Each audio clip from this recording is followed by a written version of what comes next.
थांखिया जानांगौआ गोग्गो समाज दानाय आरो समाजखौ गोग्गोयै लाखिनाय।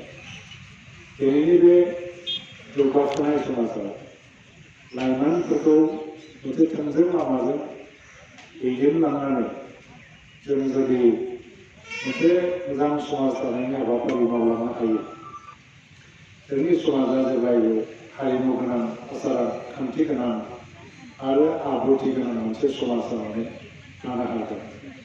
जोंनि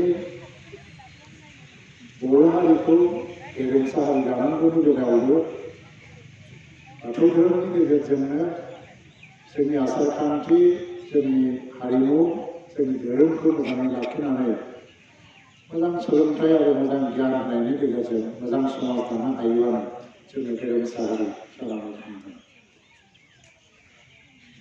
दिनै बे बाथौ सिबियारिफोर जायफोर बेहाय नुजाफैदों, खेबसेबाव आङो बयनोबो आंनि गोसो गोरबोनिफ्राय सिबिनाय जासिग्रोबाय आरो आङो बे दिनैनि बे बाथौ फुजा मेलाखौ बेखेवनायनि जि बिबान होदों, बेखौ नोंथांमोननिनो सानस्रिनाय आरो मोजां मोननायखौ लानानै आङो बे हाबाफारिखौ मावफुंनो आखायाव लाबाय।